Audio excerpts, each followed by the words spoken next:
নাসুম আহমেদের ফাইফার তার Bangladesh premier league ক্যারিয়ারে প্রথম ফাইফার তুলে নিলেন তিনি নোয়াখালী এক্সপ্রেসের বিপক্ষে। এমনকি এটি তার টি-20 ক্যারিয়ারের প্রথম ফাইফার। দুর্ধর্ষ বোলিং ফিগার, তার কল্যাণী নোয়াখালীকে লজ্জার খাদের কিনারায় ঠেলে দিয়েছে সিলেট টাইটান্স।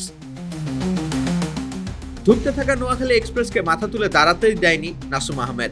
একাই প্যাভিলনে ফিরিয়েছেন তাদের 5 ব্যাটারকে। নোয়াখালীর আস্থার স্তম্ভ সৌম্য সরকারের উইকেট দিয়ে এদিন নিজের ব্যক্তিগত মিশন শুরু করেন নাসুম। এরপর তিনি থামেন বিলাল সামির উইকেট তুলে নিয়ে। নিজের ব্যক্তিগত চতুর্থ ওভারে 3 উইকেট তুলে নেন নাসুম আহমেদ। যদিও সেই 3 ব্যাটারে 3 জনই ছিলেন বোলার, মেহেদী হাসান রানা, জহির খান, সেই সাথে বিলাল। সৌম্যের উইকেটের পর নাসুমের শিকারে পরিণত হন নোয়াখালীর অধিনায়ক হায়দার আলী। তাতে করে স্রেফ 61 রানে গুটিয়ে যায় নোয়াখালীর ইনিংস।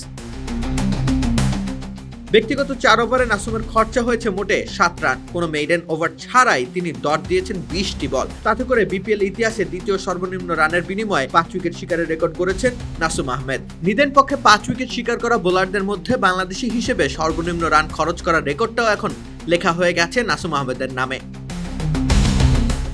কুয়াশাচ্ছন্ন সিলেট আন্তর্জাতিক ক্রিকেট স্টেডিয়ামে নাসুম যেন নিজের দলকে দিলেন সূর্যালোকের স্বাদ। টানা 2 পরাজয়ে মানসিকভাবে বিপর্যস্ত সিলেট টাইটান্স, কিন্তু এ দফা আবারও জয়ের ধারায় ফেরার সুযোগটা অন্তত পেল দলটি নাসুমের হাত ধরে।